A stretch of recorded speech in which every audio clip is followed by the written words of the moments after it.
Castorol is a film podcast filled with dubious opinions, plot spoilers, and a healthy sprinkling of bad language. Thanks for listening. Take a much loved movie and stir in a different cast. Add a hint of nonsense for a flavor that will last. Garnish it with fun, film facts, it's food for the soul. It's a tasty, yummy, silly, funny movie casserole. Casserole. Hello and welcome to Casserole. My name is Jim, and each episode myself and my two co-hosts Sam and Nick review one of cinema's much loved or unloved films with the aim of also serving you up a delicious recasting. But of course, before we get into all of that, don't forget you can follow and subscribe to Casserole on Apple, Amazon, Spotify, YouTube, or wherever it is that you get your podcast from, so you don't miss the latest episodes. And of course, give us those all-important 5-star reviews. And if you like what you hear, you can now give us a little donation if you so wish, by either clicking the link in the episode description, clicking on our pinned post on X, or just going to the buymeacoffee.com/casserolepod. As I said, I am not alone. So first, here's the nice thick layer of cream that you smother across a meringue. It's Nick. Hello. Thanks for that. And completing this pavlova, here's the nice fruity goodness that you sprinkle on top. It's Sam! Oh, seedy. What? That's how I generally think of you as Seedy fruit, yeah. What do you call that? That's a coolie, is it not? A coolie. I'm a cool. What flavour coolie Coolio. would you be? I said fruit. Yeah. Oh, like the pieces Like of fresh fruit. fruit. Just Do fresh fruit. you not have a pavlova? Yeah, usually get a little Yeah. bit of coolie on there. Yeah, but it's mainly fruit. What flavour are we talking? Well, I mean, a lot of passion fruit pavlovas. I was just thinking passion fruit. Right, but I don't actually like passion No, fruit. see, that much. whenever we make pavlova, it's always strawberries, raspberries, blueberries. Classic. What's the difference then for your pavlova versus an eaten mess? Well, eating mess is a pavlova smashed up and mixed in. Is that a sundae. just it? That is Is that literally just just it. it? It's just, With a, ice it's cream. just a pavlova that you've just... With ice cream? Well, Yeah, and eat a mess. Usually, No, you get it in like a it's restaurant bit of or cream. something. It's a bit of cream. Oh, really? Cream, Yeah, cream. it's got all the cream from the Oh, I'm pavlova. thinking of an eat a mess like Sunday, I guess. That's... Yes. Oh, okay, yeah. Yeah, no, it's just an eating mess. It's just literally a pavlova you just smashed up and mixed in the bowl. Really. I don't know if that's true. I think it is. I think pavlova has a sponge element to No, it. pavlova is just baked meringue. You might be thinking of what do they call it? Arctic roll. Arctic roll. Fuck yeah, I'm thinking of Arctic roll. Oh, that's so good. Mm. Oh my god! Anyway, I don't what think- is this? A fucking cooking I podcast? don't think I've ever... Jim's the Arctic roll, I'm not but no sure one I've ever quite had knows one. what he is. I don't think I've ever had an Arctic roll. No. Oh, No. mate, really? Yeah, I feel like I'm missing out though. Is that just I what? don't like this. I can't Get yourself see an it. Arctic roll. Is that just what Eskimos call sexy time? It's about too Anyway. What's an Arctic roll? Look, we're going to give everyone a little sneak peek behind the curtains here. We are just off a record where we have reviewed Scargiver, which will of course now be on our feeds by the time you listen to this one. Good God. So if you're hearing some tired voices, that's probably why. But obviously this is our normal episode. So gentlemen, what have you been up to recently? Yeah, and just so we're all pretending now like we're over what just happened for the last hour. Don't tell them. We're all friends again now. Yeah. Are we? Yeah. I mean- we actually gave each other scars. Oh, the hoodie is. Yeah, I I don't will like start. that. I And can't so see other, it. obviously, we're all going to say we watched Scargiver. Yeah. We won't go into that because you have to listen to our Scargiver episode to think. What And Plug, do, plug, do plug. it. Do it. Do it. do it. Plug, plug, plug, plug, plug. Plug. It's not 3 hours long. No. We have felt to- like it. The film felt like it. Anyway, I watched Scargiver. I watched the film, obviously, we're going to be reviewing tonight. But I've been watching a few series, and I'll tell you what, we've got into some proper bangers in our household. Severance on Apple TV. Heard good things. Heard good things. Not It's watched it. excellent. 3 Body Problem. Still haven't. I've We're- watched like, we're getting again. through. I've not progressed from the 2 I've watched. Interesting to say we're getting through because one of those that looks intriguing, but I just don't know if I can face it. We're about 5 in, and it's just got to the point now where we're like, yeah, okay. It wasn't a slog, but it was kind of like, oh, give it another one. See, I feel if you're having to get 5 episodes in before things start to click, I think that's. That payoff better be big. I don't think they've done a good job. Liz had to get 4 into Game of Thrones before she was hooked. Really? Yeah, but had she Wow. read any of the novels? No, she had not. Ah, okay. Well, maybe. I'll do. And then the third one, which we have watched all of, which I would recommend to anyone, is Baby Reindeer. Yes. I've not watched all of it, but I have. I think I've watched like from episode 3 onwards. What? Well, my wife had been watching it before me. And you have to hop in. So I've kind of hopped in. I thought you were just mental and we're like, we're going to start here. But I feel like I've not needed to go back and watch the first 2 because I've gathered what's gone on. I would. You're like, give it the benefit of that. I know what they're going for. Don't need to watch it. It's you know what they're going for. What is it? It's the genuine true story of a comedian whose name I would have to look up. I think it's like Robert Gadd. I think it is. Robert Gadd. You don't have to look it up. Didn't have to look it up. I didn't have to look it up. So it's his genuine real life story about how him trying to break into the comedy scene. How he gets a spoilers. Massive spoilers here. Do you want me to continue? No. Okay. If it's that good. But honestly, the hook is that he is playing himself in this. The actual actor is him. Okay. So he is actually, but obviously he's not playing. He's playing like a. Well, for some reason he's got a different name. They've all got different names. I don't know why. I don't know why. He's playing himself, so I don't know why he can't use his own name. Well, I think it would be weird if he's the only name in the whole show which is real. Yeah, but it's his story and he's playing himself. Yeah. Do you know what I mean? That's the only reason. I understand why he maybe has been told by the courts you're not allowed to, but because it's him playing himself, I find that a bit odd. I also think maybe. I mean, I think for the stuff that happens in it, for this man to recreate some of these scenes, or for him to have not killed himself, he might not have wanted people saying his actual name in some of those things. Maybe. Some of the things that these people would say have triggered him. Might have been a bit triggering. Some of the things that happened, it's horrific. Yeah. I mean, kudos to him for still being around and getting the help he required. Yeah. And it's honestly, Nick, watch it. Sounds amazing. Just be prepared for a very harrowing time. What's it on? It's on Netflix. Okay. It's 7 episodes. I think they're not long, about half hour a piece, aren't they? No, they're like an hour, but I think you'll count 45 minutes actually. I thought it was about 20, about half hour, aren't they? Yeah. Prepare yourself for a harrowing time. Watch Baby Reindeer. Yeah. That's me caught up for the weekend. That's the only new thing I could say I've watched beyond obviously Scargiver, which plug, listen to our review, and of course the film which we're now going to be doing straight after. Yeah, interestingly, if you do like the review is a loose term, by the way, for what we just did. Screen rant. If you do like the episodes where we don't agree, that's definitely then Scargiver review is going to be the one for you. Yeah, and there have been, I'd say we're about 50-50 now on episodes that we. Yeah, maybe. But I'd say it's a good 50-50. It depends whether Jim's taking his medicine. Whether I've hit my head that day. Yeah. So Nick, what about you? So I was away last week, so I've not had a chance to watch a whole lot. I think the only thing while we're away we watched a tiny bit of was the Man City documentary, which was fine. It was like, look at this amazing football team winning everything. And that was it. That's literally all I've really had time to watch because I've been away in Devon with the family. It was very nice. Lovely. Sounds very lovely. Yeah. So, I guess without further ado, Jim, what are we doing next? Let's crank on the heat. Let's get our cooking pot. And if Nick's little noises haven't given you any kind of clue, today we are recasting Jaws. Yeah.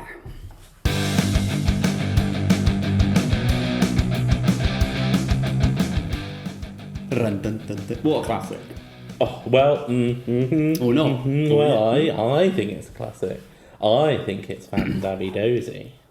Do you sense some disagreement on the horizon? I'm going to caveat what I'm saying by the fact... He hasn't had his medicine. Right. He has been hit on the head. I have had to look at this film from someone in the year 2024. And this is in 1975? 1975. Yeah. I am not in 1975, obviously. Just because it's a classic doesn't mean it's good. This is shit. Wow. To the biggest degree of shit. And like we've just said, we've just reviewed Rebel Moon Part 2 Scargiver. And I like that film. This is shit. This is 2 hours of nothing. Oh my god. This is just nothing. With 3 blokes on a boat, which I don't buy their little fucking trio. It's awful. is shit. I mean, they're not. You're not supposed. They're supposed to be the odd couple. Yeah, but they're so odd. They just don't. They shouldn't even be on that boat together. Is shit. It's almost like you should only be mates. I don't. It's just You know what? Though? What's interesting about classic this is films shouldn't just because it's classic doesn't mean it's good. but arguably you could Rocky is a. And It's a I'm classic. not trying to say that Rocky was a shark-based film, James, in any way, right? I'm not making that comparison, but it's a classic film that relies a lot. It's a classic film, and it was good. And it relies a lot on character scenes, You know, dialogue. let me just read. For me, the reason why I'm saying it's shit is because it does not pass the test of time. Rocky does. This does not pass the test of time. It should just stay in the 70s and should not be watched by anyone else. It does not. That for me, that is why. For me, Rocky passes the test of time. Jurassic Park passes the test of time. I can't remember any other films. Waterworld for me passes the test of time. Holy shit! You're putting Waterworld above Jaws. Right? Oh my God. Interestingly, This maybe does not pass the test of time. It's laughable in places. wow, maybe this set the scene for Take On Waterworld because this was the first major motion picture to be shot on the ocean and consequently had a troubled production. I think Waterworld saw that because I think Spielberg warned, You said Spielberg warmed him up. Cosner went, I'll have some of that. and they were like, "Give it a go." I don't. You know, I just said those episodes where we don't agree are going to be if you're their favourite. I am offended by the words that have come out of Tim's mouth, and I would like to apologise now. Look, I'm sorry, but I think it's poorly edited. I think it's poorly acted. It's just awful. There's 2 hours of nothing. It doesn't even remotely grasp the element of horror that it's trying to give with the unknown thing, because we know what it is. It's a fucking shark. He does it a lot, but I'm glad he learned from his mistakes and did it better with the raptors in Jurassic Park. But you know, because we Well, he had over 15, about 20 years to work. Yeah, but when we probably first watched Jurassic Park, we would have been young children, and we think, oh, what the fuck does a raptor look like? Oh shit, scary shit. We know what a shark looks like. You've got to bear in mind though, in 1975, even as a child, we know what a shark looks like. nobody would have seen anything like this unless you happen to have been the victim of a shark attack. We know what a serial killer looks like, but they're fucking terrifying. You say that, but you don't. Serial killers come in all shapes and sizes. One of us could be a serial killer, and you wouldn't know it. I can say that. You know what I mean? I know who. Do you know what I mean? You say we know what a serial, but do you though? But I Because mean, if you knew what a serial killer looks like, there wouldn't be any. Because you would go. that's a like, fair point, I guess. I'm going to have to concede that point. Serial killer over there. Call the police, will you? Well, he is strangling a box of Cheerios. I get that you find what I'm saying offensive, but it's just shit. I mean, It's so bad. I will give you that some of the shots of the shark look a bit rubbery. It's not even that. It's like the elements of horror that go for like that hook scene in the bay when you got the kids come up and went, that's so badly done. There was literally a shot where the fin is on someone's shoulder. It's essentially on this woman's shoulder. She ain't fucking reacting. She's too busy going, what's going on? This fucking fin is basically on her fucking shoulder. Let's just So bad. Right, let's go back and summarise this film. We haven't really spoken about what We've jumped way down the line No, it's there. cool. I mean, it's fascinating. He's Your passionate. opinions. You're passionate. And if nothing else, that is admirable, to feel passion. It is nothing else. So, as I'm sure everyone knows, Jaws is considered a classic. Maybe not much, a 1975 American thriller or horror film, directed by Steven Spielberg, of course, is based on a novel from the year before by Peter Benchley, and it stars that kind of what becomes kind of this infamous trio. It's really framed around these three characters. So you've got Roy Schrader as the police chief, Martin Brody, marine biologist Richard Dreyfuss, who is Matt Hooper, and then you've got Quince, who's shark hunter, like the grizzled old shark hunter. He's Robert Shaw. He's just, Robert Shaw. just amazing. Oh man, he delivers a monologue in this film that is like spine tingling. Yeah. Fuck me, it's so good. Yeah, and it's about that trio basically hunting a man-eating shark, great white shark, that is terrorising holidaymakers and beachgoers at a summer resort Called Amity. And basically the thing about this shark is it's huge. You know, we're not talking like the Meg, like Jason Statham. Like, obviously, modern day, everything has to be everything bigger. But and this is like a 25-foot shark, and I think the biggest on record is like 20 foot. So this is a big shark. It's a man-eater, and yeah, it's what I realised after watching it is like it's a 2-hour-long film. And they don't even really get on this, like, everything you remember about it is these three guys on this on the hunt. boat. They don't even go on the hunt for an hour. Yeah. That's probably something that you think is a bad thing. But for me, the fact that it takes half a film to set up, develop characters. Yeah. Not harvesting grain. Not harvesting grain, right. There's lots of dialogue, there's lots of talking, there's lots of sharing character You experience. say he developed the fucking... what's his name? He ain't developed at all. He is the same throughout. This fucking... What's his name? Fucking Brody is the same throughout. Nothing develops with him. Well, he conquers his fear of water. Oh, well, you know. But other than that... If I have to, I'll give you that one defining character trait that changes But throughout other the than film. other than that, his character is the fucking same. There's nothing likeable about any of these characters apart from Quint. Do you not... Quint's an amazing character. Other Do you than not that, feel it's like like, a lot of this is about the interplay, the chit-chat, the conversation, there's a lot of sharing. In fact, there's a really nice scene where Hooper's invited over In fact, for one of the dinner. best characters in this film is the fucking corrupt mayor. Yeah, he's good. He's alright. Who's adamant on going, no, we're just fine, we won't shut the beach. He's amazing, he's brilliant. Would you say there's quite a lot of character arc in him? More than there is with Brody. Yeah. I mean... More than there is with fucking Hooper. Hooper's got a lot of... He's got, like... He's a very cocky, sure of himself, never met a situation that he couldn't talk his way out of, has a chip on his shoulder because he's rich and he has spent a lot of time in this world of, like, you know, privilege, and now he's, like, coming up against Quint, who, like, basically calls him out on the fact he's never done, like, a day's hard work. You know, basically confronting his mortality in the face of this monster that he does not understand it. He is the shark guy. He understands sharks, all types of sharks, what they do, their feeding patterns, their territoriality, everything about it. And then he confronts this demon that he cannot understand. There's a huge arc there.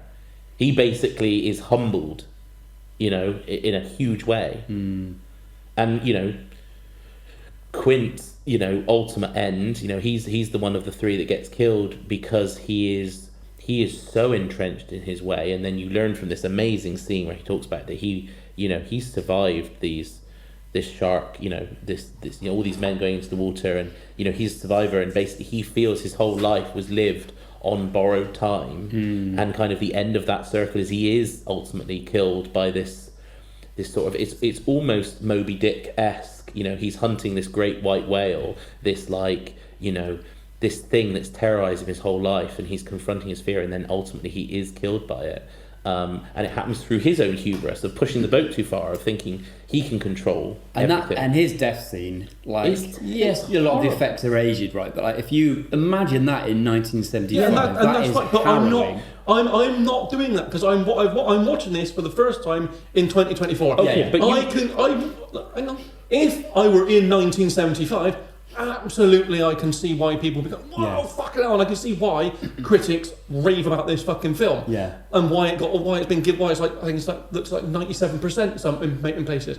I can see why it's reviewed favourably, because in the time it's clearly a thing of its time. Leave it there. I mean, still, when I first saw this, I wouldn't go swimming. But, like, it terrified me when I first saw it. If you look at it when I was from my young, point of view, first time view in 2024, it's shit. That is it. It is a shit film. But I think there's a difference between saying, like, that's not aged particularly well. And again, I guess the difference between that and something like Rocky is that a lot of this film is despite its subtlety, I wouldn't say it overuses its practical effects. It's reliant upon them to deliver some of its most defining moments. And so in that regard, because they're very practical effects. There's obviously no CGI going on here or anything. Which is amazing. Yeah, it's amazing. I love it. I love it when you can go back to films that were completely 100% practical effects. But parts of it maybe look a bit janky now. But I think there's a difference between just saying like, I'm judging this film based on modern cinema and its ability to craft imagery, etc., etc. No, I'm not judging it based on modern cinema. I'm judging this film in the year 2024. That's based on modern cinema. That's what I'm saying. I'm not, because I'm not taking references from other films to judge this film. I am just judging this film having watched it now. Not taking into account modern cinema, because of course it's not going to be anywhere near it's just not a good film. But you did hint at the fact that you could see how back in the day it would have. I can see why it would be perceived as a good film in 1975. So it has not lasted the test of time. Right. Wouldn't it be more accurate to say that I didn't like this obviously classic film, rather than it's a shit film? Because it's to use your analogy, it's objectively, but it's not a shit film. It's not a shit film. No, because I don't think classic films are always good films. No, I don't think they are. This is a great film. I think you can call a classic film a shit film, and for me, this is a shit film. You didn't enjoy it. I didn't think it was good. Yeah. There are two. I didn't enjoy it, and I also didn't think it was good. Okay. I think it's. I need help. I think it's a classic. I think parts are janky, but I think it's a great exhibit of what makes Steven Spielberg such a good director. The dialogue is so brilliant. So much of it is a dialogue, right? It's the tension that's created through dialogue. It's moments and emotion that's created through small character moments, without having to rely overly on like lots of big payoffs visually and all that kind of thing. That bit where Brody just like the shark comes out of the water when he's chumming. That's a fucking good jump scare for one. But it comes out of the water and then he just like backs into the door and like without saying anything, the audience holds it and he goes, "We're going to need a bigger boat." That is the most quotable line of any film, and it's so good. It's all delivered so well. Like, I don't want to chum this shit. Get Hooper to chum this shit. Like, Hooper drives the boat, Brody. Like, it's so good. It's so good. Yeah, there's great. The dialogue's amazing. It's just brilliant. And that scene, I mean, you must concede that scene where Quint's talking about the Indianapolis is amazing. I mean, it's dialogue, I guess. Oh, fuck. I mean, I think we get into the grips of like I don't think you like people talking. And you say that thing, it's not a good jump scare. Of course, you can see the fucking shark before it comes out. Nothing fucking jump scare about it. You know what's about to happen. No, you don't. You do. You see the fucking shark in the water before it even comes out. There's nothing. It's not a good jump scare. Every element of the horror in this film is bad. Right, before we get into our recasting... we're recasting. We're recasting. Yeah. Can we jump over to Nicopedia/Samapedia corner for this? Take it away, So I've got two pieces of cool information on this. Well, I've got three, really. Because there's a very good documentary about Jaws on Netflix in parts of the films that made us. Because, Jaws is widely considered one of the greatest films in cinema history. Not so for Jim, sorry. So they had several of these sharks on these rigs, and they were always breaking and stuff because the salt water just corroded them and stuff. So that was what you're talking about, I think, with like this filming on the open water and stuff, just salt water and stuff, just messed them up so much. But my three sort of interesting bits of knowledge are: there's an opening scene where a girl gets eaten by the shark, and the reason that is so harrowing and real is they didn't tell her what was going to happen. Oh wow! And there was cables attached to her, and she thought that was just to like keep her safe and stuff. And it pulls her under the water, and it pulls her under the water with such force it cracks her ribs. Wow! And so when she comes back up, she is actually screaming for the crew to stop, not the shark to stop. And she's being pulled around, and she's genuinely in pain with cracked ribs. And she's like pulled under without knowing and Did stuff. you not like sue the shit out of her? I mean, it was 1975. Signed your contract. Right, that scene there, laughable. What? Her movements in the water are obviously not a victim of a shark attack, but I'm fairly certain you don't go whee along the fucking surface of the water like she did. Oh, yeah, I think you do. She got pulled under, great, but then she fucking skidded one way along the water, then fucking skidded back the other way. I am fairly certain a shark is just pulling you down, not dragging you like a fucking wet cloth around the water. It was laughable. So shark attacks, they don't attack like alligators. They don't grab you and pull you under. They do what's called these like tentative pass bites. And so what happens is they like come across and they take like a chunk to see what you are. And survivors of shark attacks have said the way they survive it. Yeah, so not drag you along the water. Listen, and you might learn something. What happens is survivors of shark attacks say the way they survive it is when this like shark like takes a chunk, you fight them off or you stop moving and stuff. But the problem is she started thrashing around like an injured animal. And so they did this chunk, and that's when she first gets pulled under because they bite and they like go down and she's like, oh, she comes back up. But then they come along and they grab you. And then that's when she's then getting taken along. So it's quite a realistic scene. Obviously, it's not completely realistic because most of these things happen like, you know, yeah, all right, she would have gone under, she wouldn't have been able to float. But like, it's not laughable. I think the way she goes across the water and then back to that boy, I think is comical.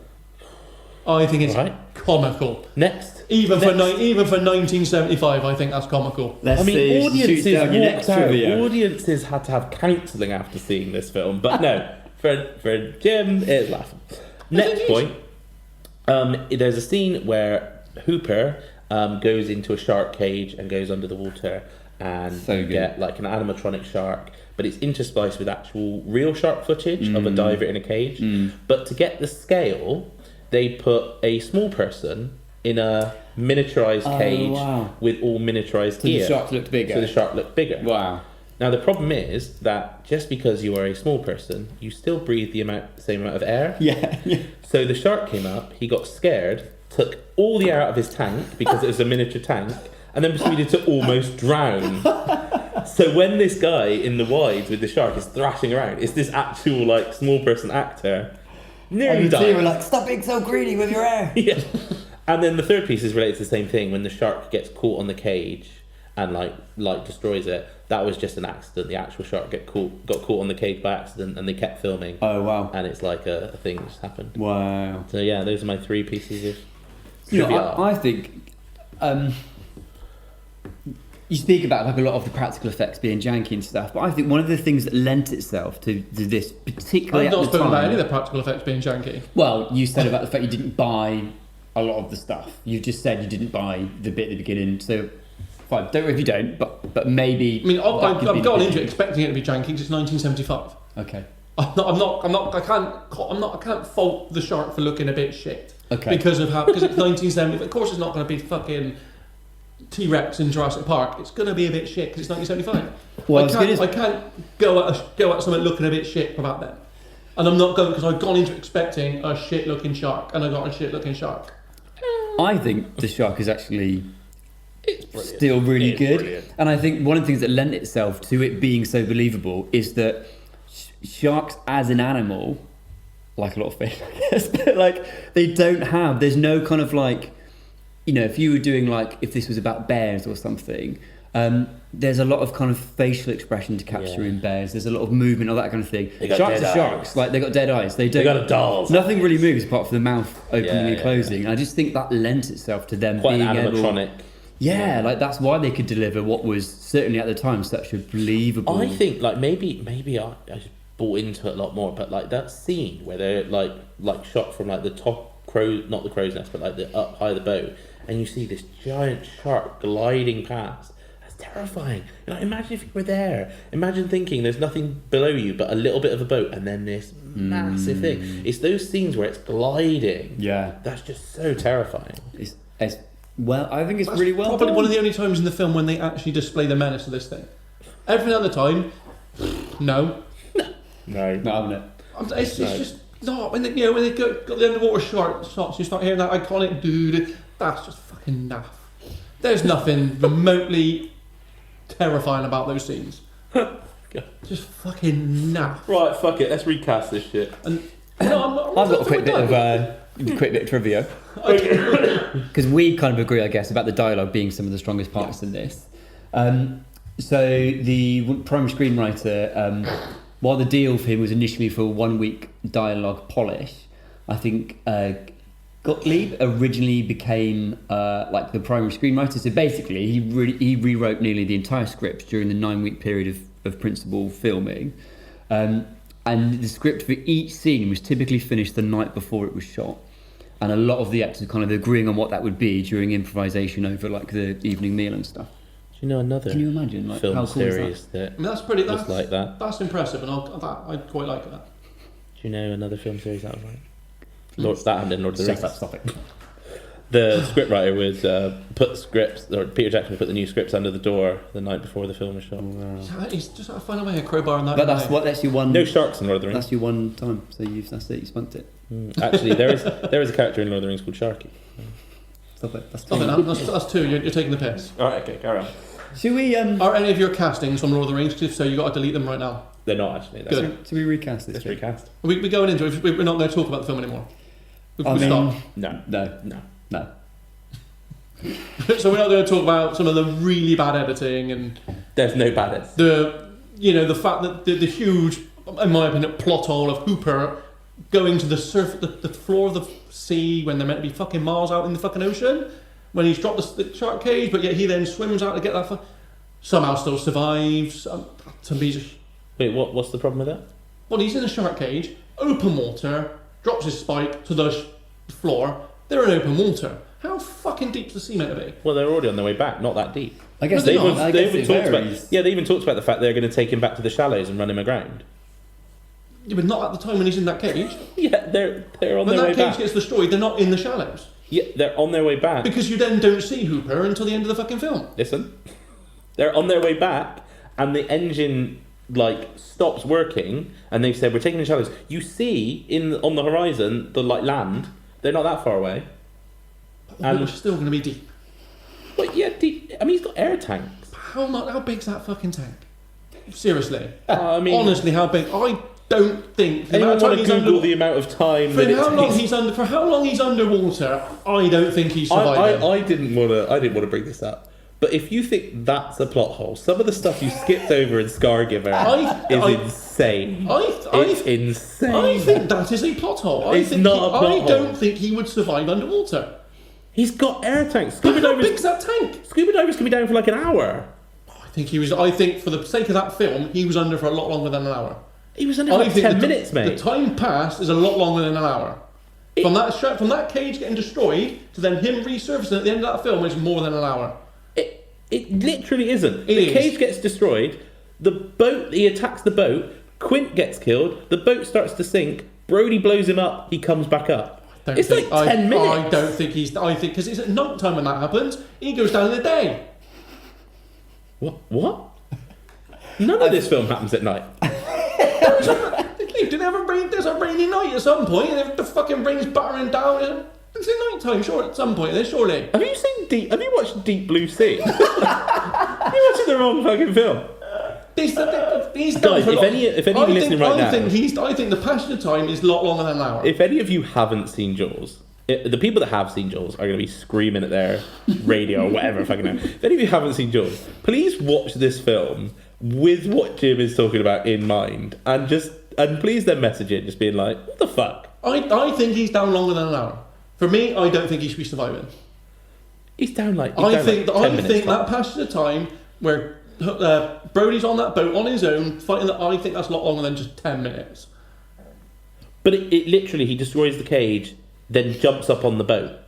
There's no montage there. That is there. All the rest of that passage he is real doesn't jump time. up on the boat after he goes down after the fucking spike. Yeah, he goes down off the spike. And then you don't see him again until the end of the film. Yeah, when the boat is in tatters, and that is a lot longer than an hour. No, what? In film time, not actual time of the film. Film time, that is more than an hour. It's really not. It's instantaneous. I don't know how I can get. I think I'm going crazy. It is. I'm willing. I think that's more than an hour. Anyway, there's also some of the really bad editing in this. The amount of times that shark had a spike and a fucking thing attached to it, and then the next time you see, then literally the next scene, or the camera cut is not there. Oh, really? There's so many That times. does happen a few times. There is so many times. It's like, yeah, we got a big little camera cut. It's not there. Oh, really? And like I said, like I said with this, the hoax in the water, just awful camera angle works, awful acting. You know what they say? Never work with. Like you know, that What was it? you know, Kids- basically had the my fin kids on this were woman's shoulder, and she's just not acting to it at all. It's like, come on. Well, I you just think didn't there's- rate this film. I did not. I think it's poo. Should we see whether a recasting can improve it for you? I mean, it won't. If you were down like say 20 meters, you can last underwater for 71 minutes with a scuba tank. Okay. He's not having it. And So even though that shark attack took like 5 minutes, dead. He's not having it. I don't think Film, it did. film time though, Sam. Moves to I the- don't- Sometimes I like don't- 2 minutes. Like 2 minutes. I think the passage of time that's meant to have gone past in that film is more than 10 minutes. It's not. I think it is. The boat sinks fucking quickly. I think it's a bit more than 10 minutes. I think he goes down, and I Look, look, I'm happy to be wrong, but Good, 'cause you are. I don't think he's. I think he's down for longer than just the 10 minutes that you think he's. down there. Gentlemen, the only way we can sort this out is to stage a live reenactment. All right. So, knowing that that's to come, I'll be the cage. Get in me. with pleasure. Knowing that's still to come, can we please make a casserole? Yeah.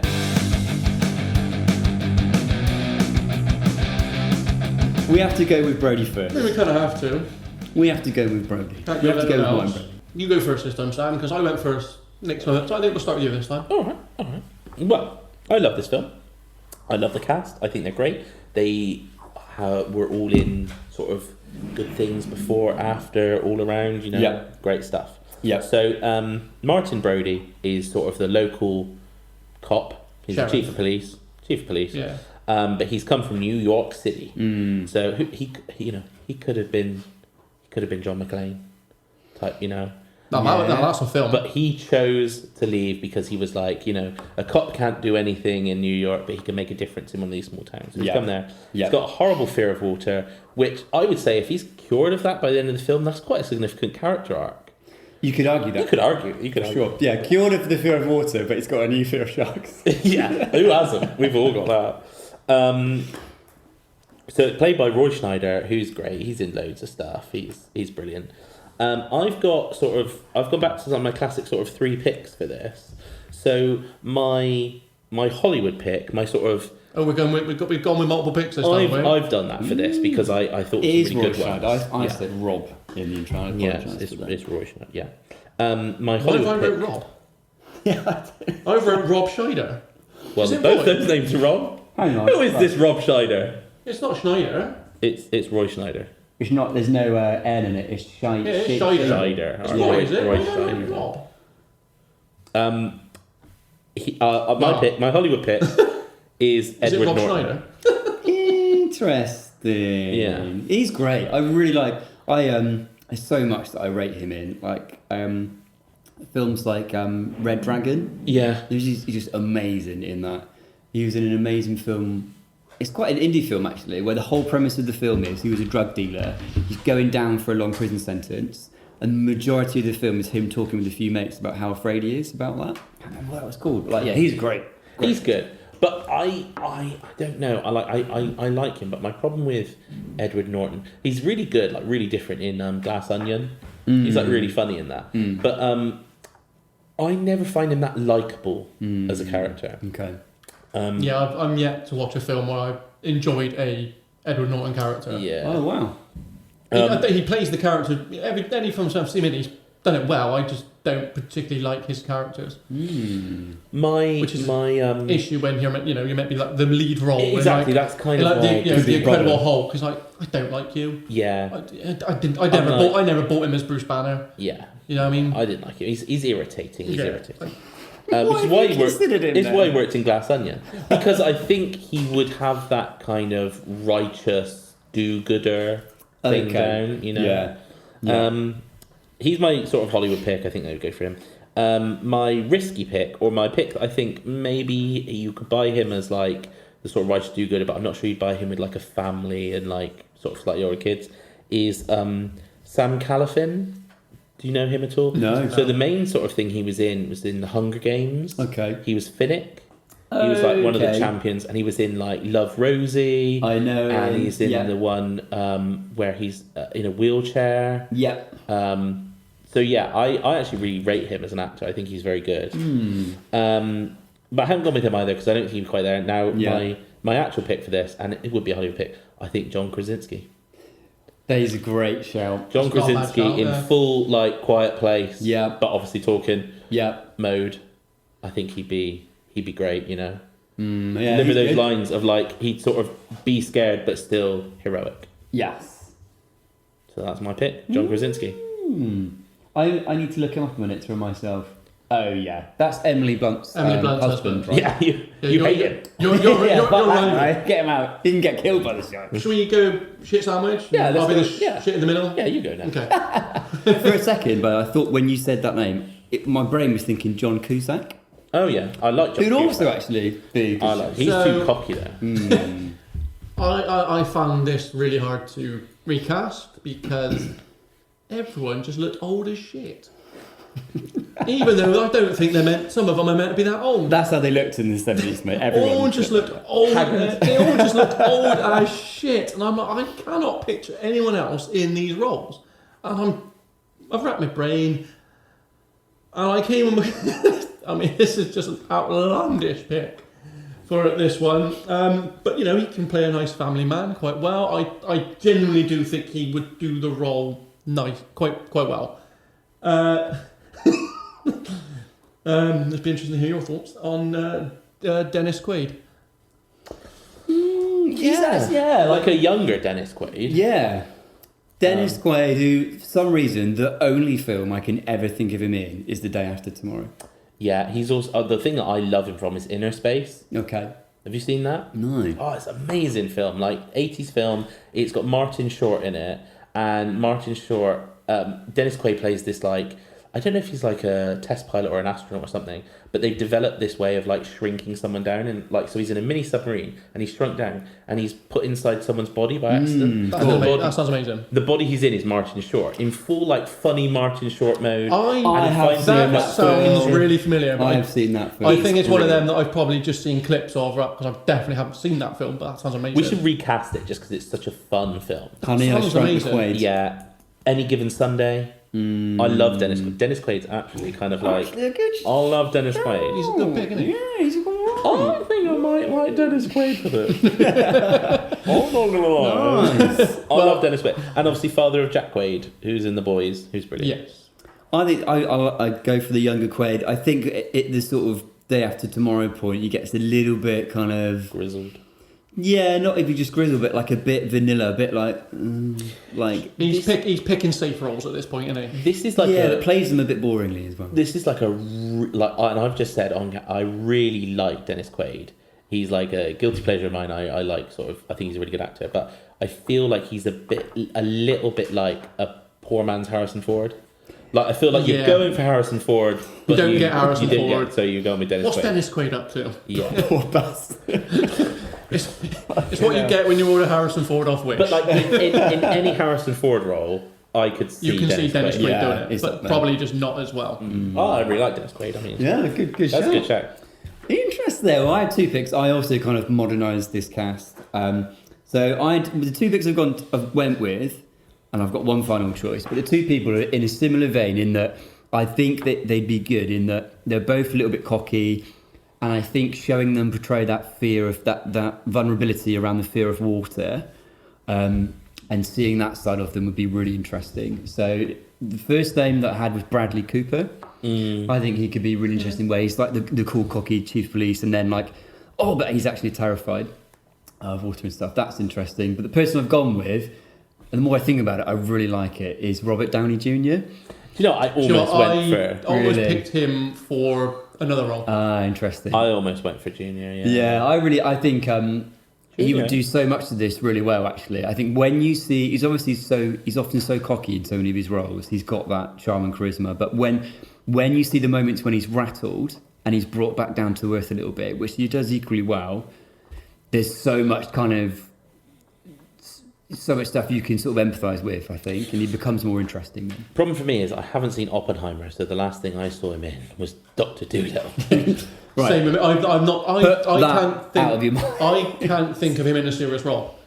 But he's Welsh in Dr. Dolittle for Oh, some it's reason. such an awful accent in it. What's that big It's pool so of air? bad. Yeah. See, when Well, he you needs say a Robert, chance to redeem them. when you say Robert Downey Jr. to me, I'm not thinking Oppenheimer because I've not seen it. I can only think of him in Doctor Dolittle, I'm Iron thinking Man, of him I've seen in him in like other things. Kiss Kiss Bang Bang's amazing. Sherlock Holmes, Zodiac. these kind of Zodiac. films. Yeah. Zodiac's good, actually. What yeah. film that is, man? Oh, yeah, I forgot he's in that. Yeah, good film.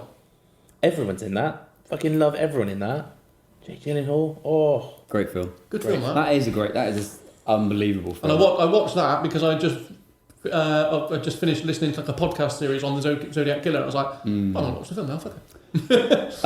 On the apprehension that none of the rest of my cast will work if we don't go with him, pop Quaid in.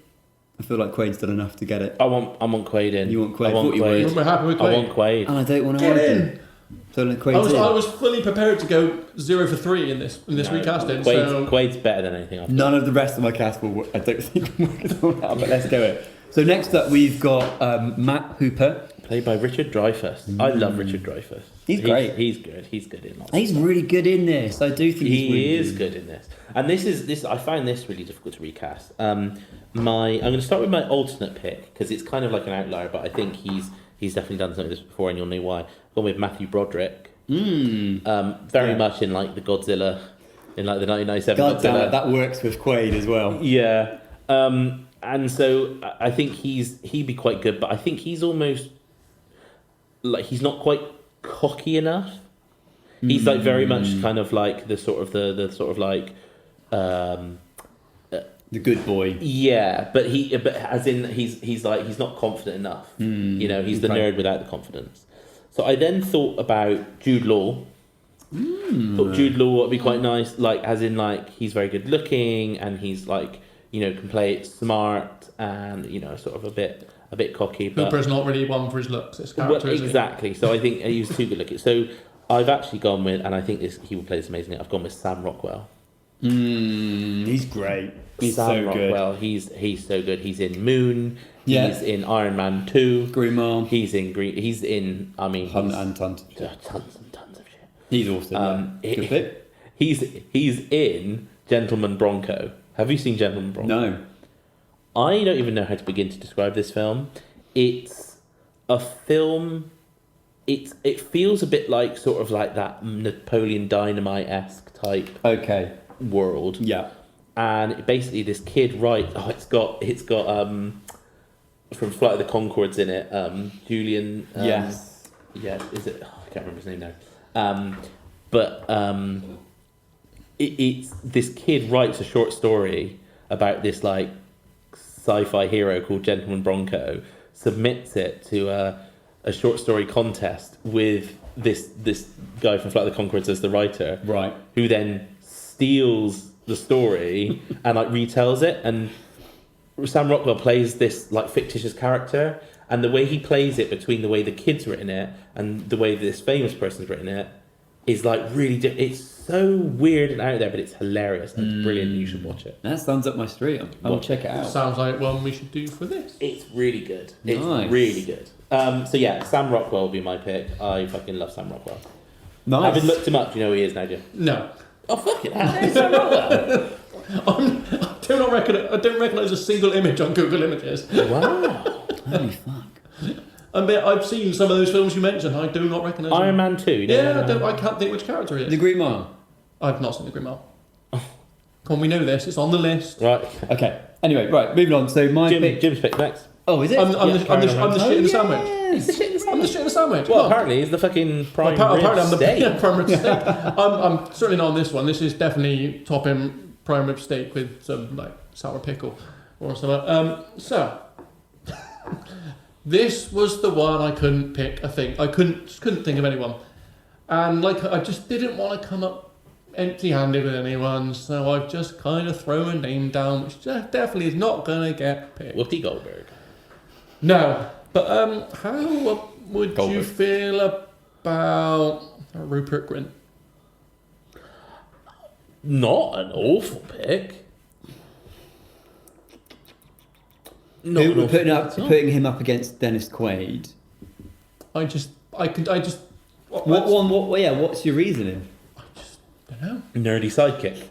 Yeah, I don't know. I could not think Ginger. of, I could not think. No, it's not because I just couldn't think of anyone. Hmm. And I went, do you know what? I'm going to just pick a name that I don't think they're even going to consider. So I went, fuck it, Rupert Grint will do. And Sam's gone, actually, that's not terrible. It's not terrible. It's not terrible at all. So he's considering it, and that was not the reaction I thought I was going to get.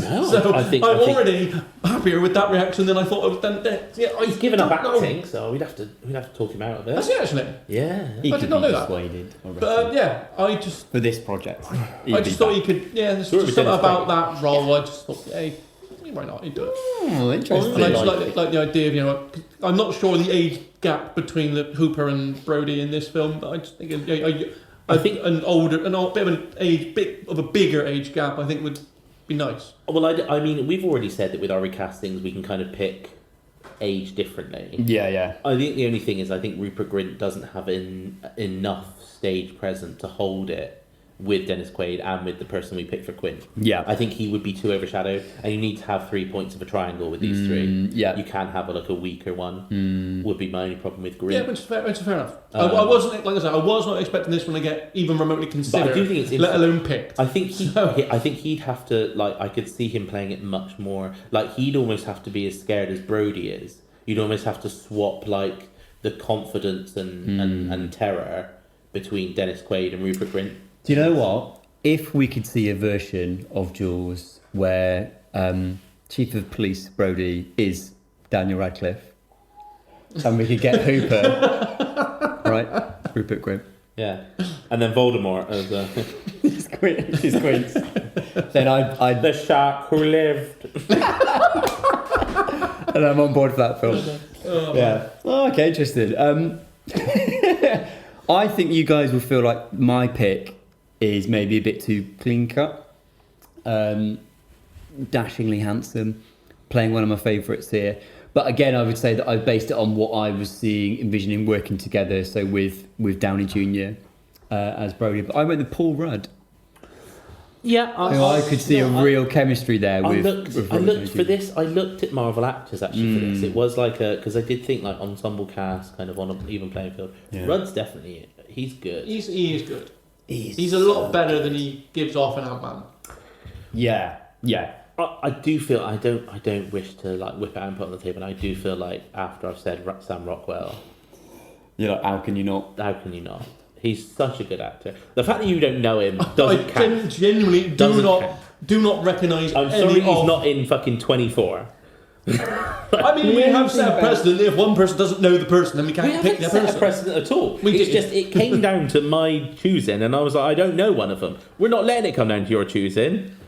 I mean, It's Sam Rockwell. The only thing about Rockwell that I don't believe as much as maybe Paul Rudd is that like coming from rich parents, kind of Think of him playing in that Iron Man maybe. 2. Yeah, true, but it's kind of like I don't know, not done in like an overly obnoxious way. Kind of I don't know. I feel like thing is, if He I'm, plays Hammer, by the way. Hammer Industries in Iron Man 2. he's nothing to me. The I guy- haven't seen Iron Man 2 since it came out Why?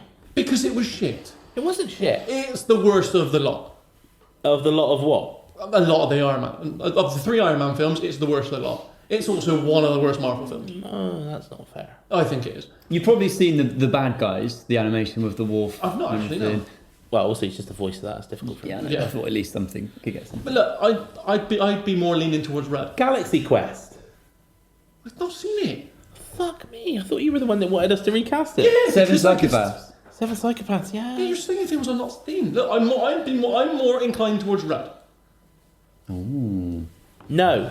It's Sam Rockwell. You're not having I'm it. putting my foot down. You can have it. I'm putting my foot down. Take He's it. brilliant. He plays nerdy kind of scientist well. He plays kind of Lotharios that don't quite get it. I believe you. I just don't know him. And we have set a precedent for people not being picked 'cause they weren't known. We did it last episode. We did it the episode before. I'm feeling generous, Sam. But if Nick's Feeling willing to generous. let you have Have it it. because you've swung your Thanks. dick out and You you've can have slapped it, it on the mate. table, All right, I love it. then It you would can just have it. be nice to see that reciprocated on the next. It's difficult because the next one I've also There we got. go. I've got my next one. I'm confident my next one as well. Oh, no, I'm winning this one. Come on then. It's not even going to be difficult. Slap it out. I've got two. My easy pick is Tom Hardy. It's too easy. Too easy. Too easy. He'd Too overdo easy. it. He'd overdo it. He'd overdo it. Yeah. I also wouldn't buy him as that grizzled. I would. You've seen Not- him in fucking Peaky Blinders. But Quint is meant to be older. I think you buy him as old and grizzled, but it's too easy, right? But this is winning it. Willem Dafoe. Willem Dafoe is, I'm telling you, I don't know who's on your list. Willem Dafoe is the only person that can deliver that speech anywhere near as well as Robert Shaw. Differently, you'd do it differently. You would do it differently. But it would be amazing. I It would be amazing. don't like Willem Dafoe. Do you not? I'm What? not. I don't. I'm not. I don't know why I'm surprised at this point. I don't really like We've him. sat here for nearly 3 hours I of can't- Jim telling me stuff. I just don't. I just don't know. Not feeling it. I'm not feeling Dafoe. Right, who have you got? Have you seen The Lighthouse yet? Mm-hmm. I still haven't seen it, but I've watched clips. I'm just gagging to watch that film. It's good. That's what I'm thinking. Like Yeah, that kind exactly. of. Yeah. So- Grizzled sea captain. Kind of. Yeah. Yeah. My guy, you could definitely see him as a grizzled sea captain, My God.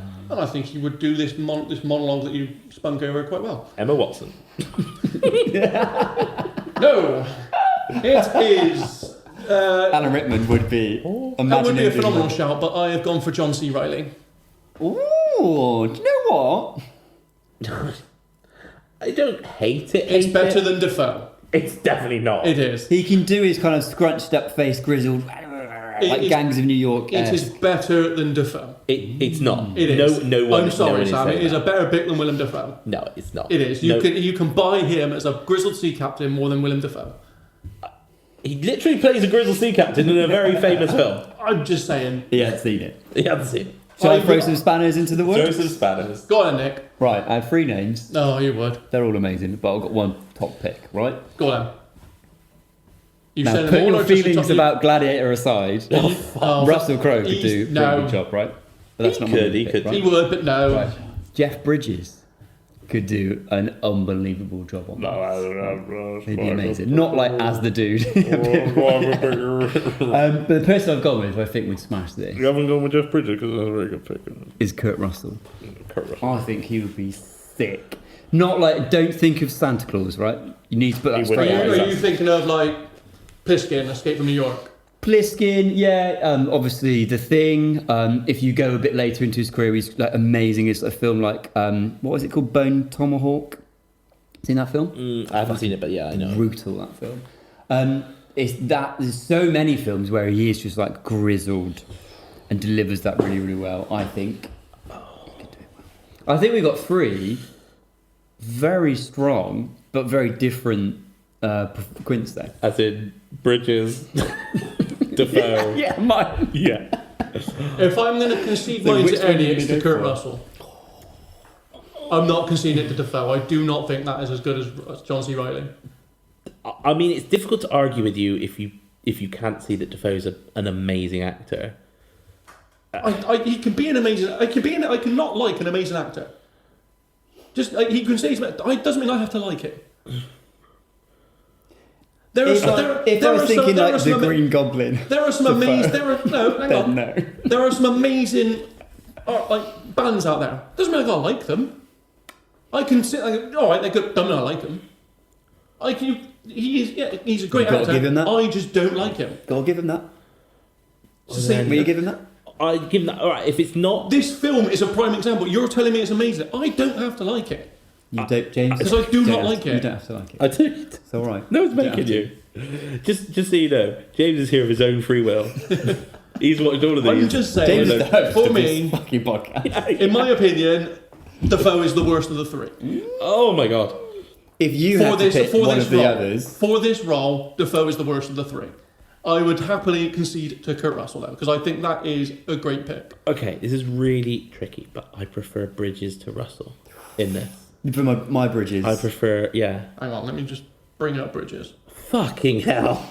I know the name, I just need to get the face, alright? Let me just get the face. This would be kind of, what was that Western? It's obviously in lots, but what was the more recent Western that he True was Grit. in? Yes. Jeff, True Grit level of grit. He's got grit. I still think I prefer Russell. I think I do. For the monologue alone, I'd like to see Kurt Russell. I like Kurt Russell, but I mean, you've been kind to me, and I will concede because both of the ones that I would pick. Not that I hate John C. Reilly at all, but he hasn't got the acting chops for this. But he could do. No, he hasn't. So I'm going to say, if it's not William Dafoe, then either of your picks, and so you get to choose. I prefer Bridges, And I prefer Russell. and so yeah, so it's your choice. Both picks are yours anyway. Is there any way that I can... Kurt Bridges, Jeff Russell. Please. We'll That go sounds with like a shall type we? of dog, doesn't it? Do you know what? I What's reckon, your dog? Oh, I've got a Jeff Russell. I reckon if we're going to go all in on the fact that some of this film has sloppy editing, there's no reason we can't have both Yeah. in the same 1100 shot. men went into the water. One of them came out Jeff Bridges. I mean, Are we agreed? if you have, Both? if anything, you've just come up with a massive loophole. I'm happy with What that. we'll have is we'll have Jeff Bridges for the close-up and Kurt Russell for the wide shot. Deal. No, I was going to say, pick one. During the monologue, though, It switches. parts of it will switch. Yeah. Well, whenever they're looking at like scars, it's both their bodies. Yeah. Like it's Jeff Bridges' leg comes up onto the table. during the switches and the monologue, one of them's got a hat on. The scar keeps moving around. So, Nick, come on. Who you Let's pick? go with Kurt Russell. I really like Kurt Russell. I love the thing. Let's I go love that Kurt song. Russell. My problem is though, I do now he's old. It just feels like Santa. Yeah, that's Which what is- that was. Yeah, the we can problem. de-age him. You need to go back. No, to but he sort needs of- to be old. Not, Yeah. not that old. He could be in like his 50s. If the other choices were younger, like we said, it would be younger Quaid. Not who's younger, Who's younger. on? Not yet, but like a bit. Sam Rockwell Sam Rockwell. I think like in between now needs to be like and 50. the thing. Needs to be 50. So like 20 years ago, 15, 20 years ago, Russell Yeah. would do it. Yeah. I think be grizzled enough, but not Santa. Yeah. Here we are. All right. So we recap. That is a nice, short and sweet Just I've got recasting. one. I've got one little thing here. Uh-oh. What do we think? He's been researching the entire time about scuba diving. What do we think? Well, if it's only 10 metres down, he can stay down for 205 minutes. They're in the shallows, don't In you? the shallows, 10 metres is quite a lot, actually. For the mayor, what about Michael Caine? Oh, for fuck's sake. Come on, get it. I mean, surely we've got to have a ban on Michael Caine by now. I don't think we do. I think he's unbannable. You said only bad if it doesn't work. He was the one person who said... We're there's not no- closing the beaches. It's brilliant. Oh, I don't think that I'm not works. letting you cut open that shark and see that little kid spill out all over the docks. That just adds to that just makes the film more comedic and makes my point more valid. Could he not be the shark? Yum num num. His voice every time. No, I'm gonna eat you, Quinn. Num num num. He is in one of the Jaws films. He's in Jaws 4. Is he really? Yeah. They got Michael Caine in Revenge Jaws. of Jaws. Good God. How desperate was Michael Caine? Yeah, at that point. Yeah, at that point, Did the- I had no did- money. Falling on Did the hard series not times. fall off from this film? Well, yeah. Or was So Jaws 2 an okay film? Jaws 2 is pretty good. Yeah. Jaws 3 is What? completely different. The accent. Jaws 2 is pretty... Jaws 3 is actually the first Jaws I saw because it is a much younger demographic and it takes place at a sea life park and it's all right actually. And then Jaws 4, Revenge of Jaws, that's the one I'm in, and I play this grizzled plane pilot and I fall in love with the original mum from the first film. Is he the main protagonist? He's not the main protagonist. The youngest kid that's now grown up is the main protagonist. How Can old you is his do- mum? Well, pretty about the same age as I am. Can you do every episode like this? Just Sam's gone. I am the bacon to your breakfast. I am Michael Caine. So anyway, to recap. Amity means friendship.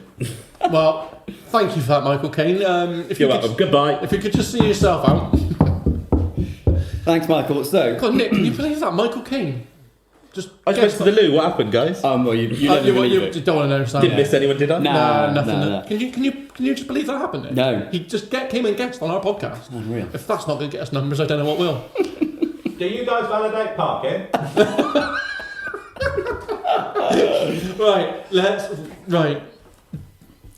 Right. So, Brody. we've recasted Jaws. Chief of Police Martin Brody is... Dennis Quaid. Nice. Nice. Matt Hooper is... Sam Rockwell. Also nice. And Quince is... Kurt Bridges. I mean... Jeff Russell. Jeff Russell. Kurt Russell. Oh, I That's love good it. one. That's love it. Love it. And I am the mayor. Oh, well, that is excellent recasting, I think. I might watch that version of Jaws. I don't know. Would you? Would you give it a I go? might. I'd give it a go, whether I'd last. Well, just watch Jaws 4. Because that's what fucking Yeah, happened. but is Kurt Russell in that film? Is Dennis Quaid in that film? Is Sam Rockwell in that film? No, but Well, then I'm Michael not Caine going to. I'm not going to watch that. Jaws 4. If you want to see Michael Caine be I've like got this no interest in watching. island-hopping pilot. I've got no interest in watching Jaws 2, 3, and 4. It's really bad. Eve, I mean, unless one of you picks it as one of your picks for recasting. I assume Spielberg stepped away after the... He didn't pop I think up he in did two, two. Did he really? I think he did 2. Let's have a look, shall we? I don't know. Because 2 is very similar. Like, it picks up, it's Brody's the same guy. Like, loads of the cast. are the same. Brody in the 2, is he? Yeah, Brody's in 2, and it's quite interesting actually. Like, his kids are out on like it's all very weird. It's like the Jaws 2 directors, it says Genot Schwark. not Steven Spielberg. No. Same co-writer. But it's quite interesting. Like, all the kids are out on like because they think the shark's gone, so the kids are out on a boat race, and then basically the shark they killed turns out to be the kid, Jaws and the mum 3D. turns up. Ooh. So guess who plays Mike Brody in Jaws 3D? Dennis Quaid. Yes! Yes! What? We can't have him in this. No, canon, it doesn't work. It doesn't. Got to put Downey Jr. in.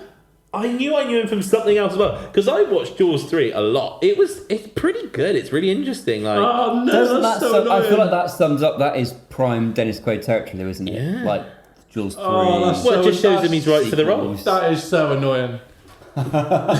So we've put someone who was eventually cast in like the serious son. sequel. He's the son. Well, Is that the son? Is it so- Mike Brody? Is that the son? Is it? Jack Quaid can play that character. Yes, love it. There we go. All right. And the circle is complete. Jesus. And on that note, It's Well, cast. on that note, that is cast. So I think it's time we end our episode the same way we do any episode, and that is by doing another little edition of Real Talk. This is the part of the show where we answer your listener questions, read out any of your recastings.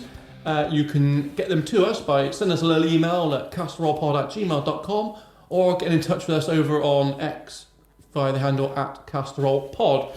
Just like our good friend French Tom, who has been in touch with Bonjour, his Tom. French tickler Tom.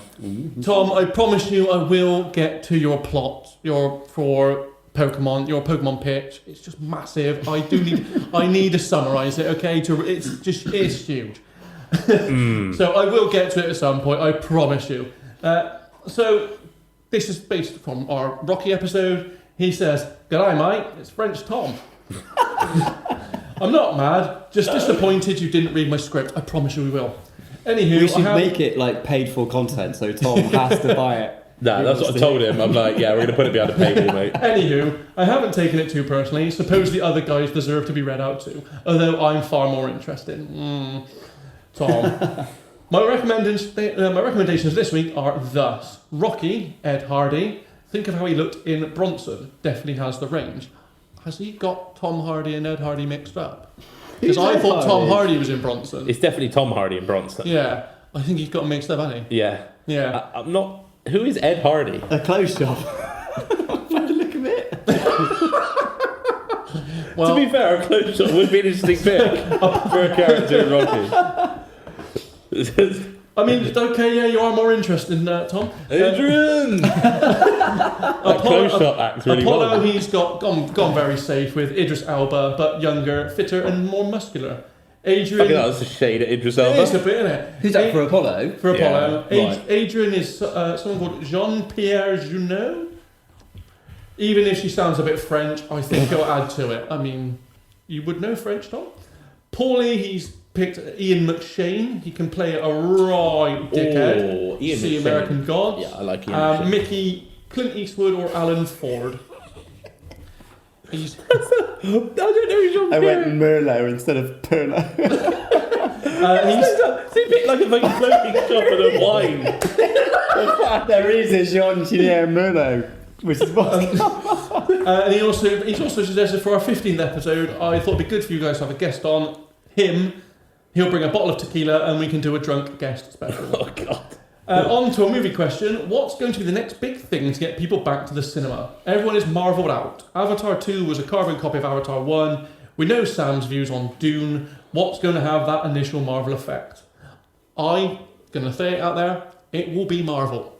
When they start bringing back the Avengers again, I think that'll be it. I think people will have had their time of not watching all the shit Marvel films. They'll start bringing out the Captain Americas and that again, and I think that'll be what brings them in. Like another reboot. Yeah.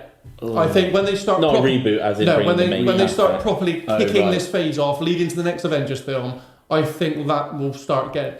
Because Marvel have just been banging out dross lately, and it's showing in their figures. I think Miss what's her name? Fucking Madame Web. I think that's made a massive loss. Yeah. What came out? I don't think they've made like money. The since, Marvels. I don't think they've actually had a profit since the last Spider-Man film that I'm aware of.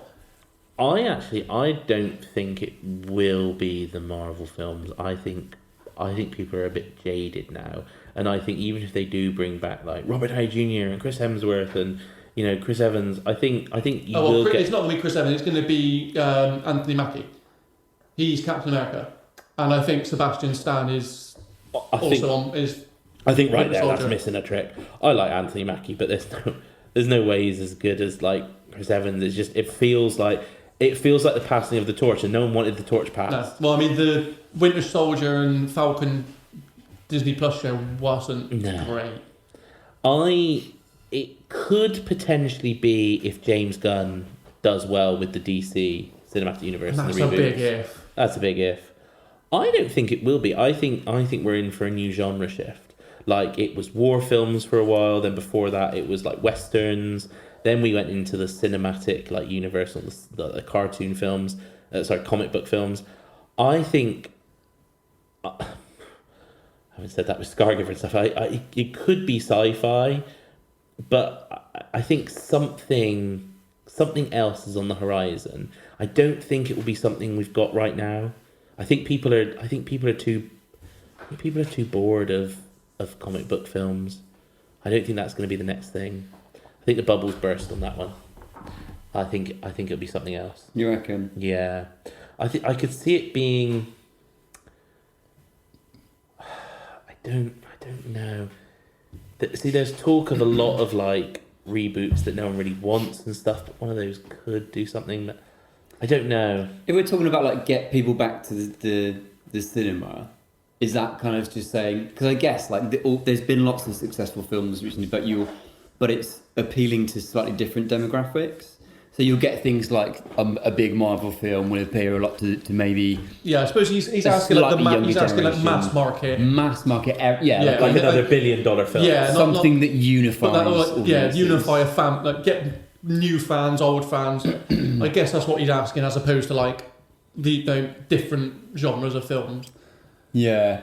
I don't know, maybe it'd be something like that pushes technical boundaries again, like a big leap that claims to have done something that no other film before it has done, in this kind of way that, I don't know, something like Avatar maybe there was so much hype about the effects on that film, but maybe it's like what pushes that again to the next, what can sort of be marketed from that respect. In terms of genre, I've got no idea.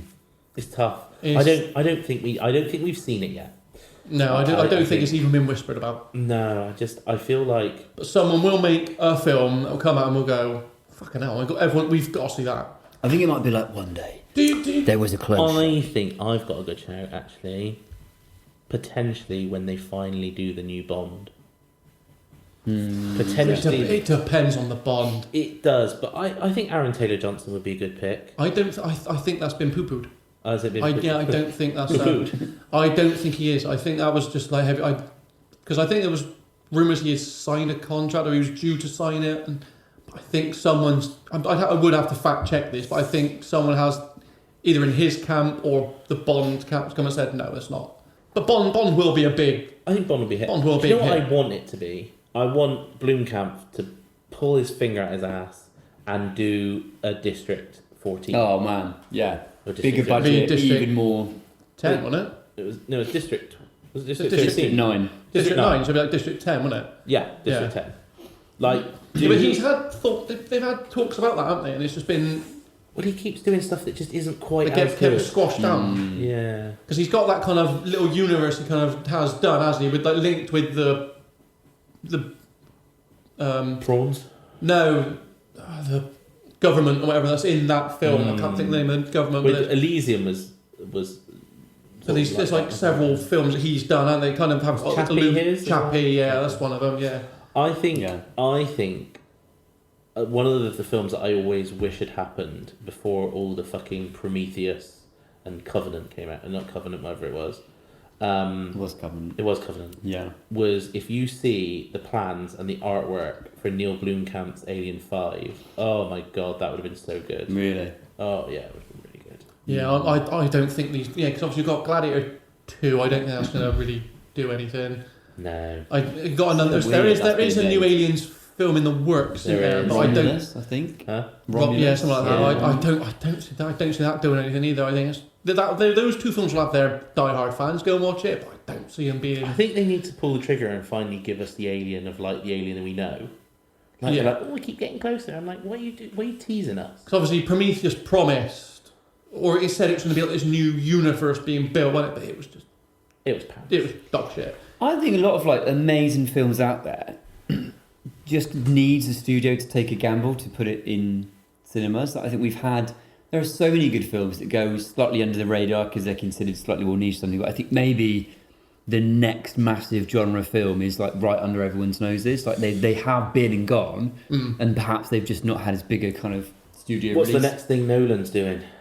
Christopher Nolan's always doing Is he films. working on anything? Or the final Tarantino. And that could be big. But again, kind of talking about unifying audiences, it would have to be something, would it not, that is like at least PG, would it? Like to thinking about like, or 12? Do you know what I'd quite like to see again now? Because they're quite a genre of film that I quite like. I'd quite like to go back to natural disaster films. You know? Like 2012. You said that kind of so sentimental. But like they were quite interested, like 2012, like Day After Tomorrow, Volcano, Do you know Dante's do you know Peak. why I think maybe there's probably a little bit more hesitancy?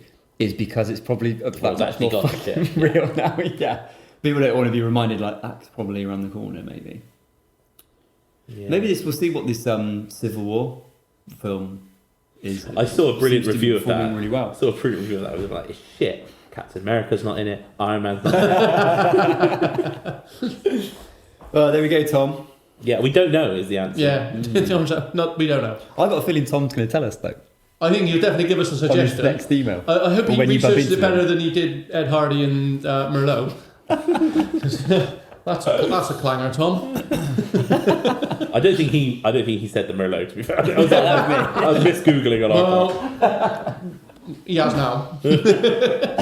Well, anyway, thank you for listening to another episode of Castorol. Like I said, if you want to be like Tom and have your questions and castings read out, just contact us via the email castorolpod@gmail.com or over on X @castorolpod. Like, subscribe, wherever it is you get your podcast from, Amazon, Spotify, Apple, YouTube. And until next time, I've been Jim, so goodbye. I've been Sam. Goodbye from me. And I've been Nick. Goodbye from me. Movie casserole, casserole.